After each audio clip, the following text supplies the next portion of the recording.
En 15 ans, les accouchements par césarienne ont quasiment doublé dans le monde. Dans un dossier publié vendredi par le Lancet, on peut lire que le nombre de naissances par césarienne est passé de 12% à 21% entre 2000 et 2015. Ce chiffre dépasse les 40% dans 15 pays, une réalité qui suscite des interrogations chez les gynécologues.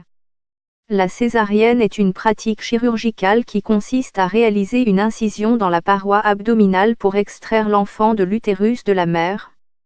Elle se justifie dans le milieu médical par les difficultés liées à l'accouchement par voie basse ou les dispositions physiques de la mère ne permettant pas une expulsion du bébé par voie naturelle.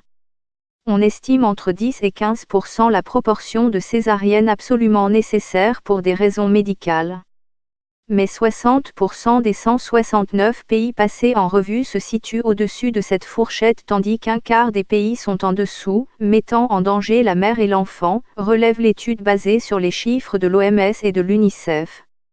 Inde, une fillette violée accouche par césarienne. Kenya, une mère gagne contre son fils. La forte augmentation des césariennes pour l'essentiel dans des environnements aisés et sans raison médicale pose problème à cause des risques associés pour la mère et l'enfant, souligne la coordinatrice de l'étude Marlene Temerman, Aga Khan University du Kenya et Université de Gand en Belgique. Marlene Temerman reconnaît l'importance de la césarienne qui peut être utilisée dans les cas où des complications surviennent.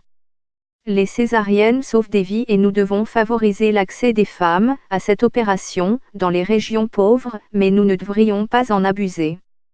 Une Somalienne accouche dans un avion Kenya, elle accouche devant son bureau de vote. L'accès à la césarienne dans les pays en développement reste un luxe pour de nombreuses femmes, or elle court un risque plus élevé de complications liées à la grossesse et à l'accouchement.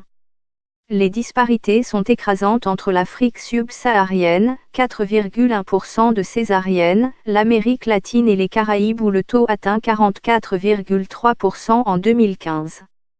La Fédération internationale des gynécologues et obstétriciens, FIGO, préconise plusieurs pistes pour limiter l'abus de césarienne.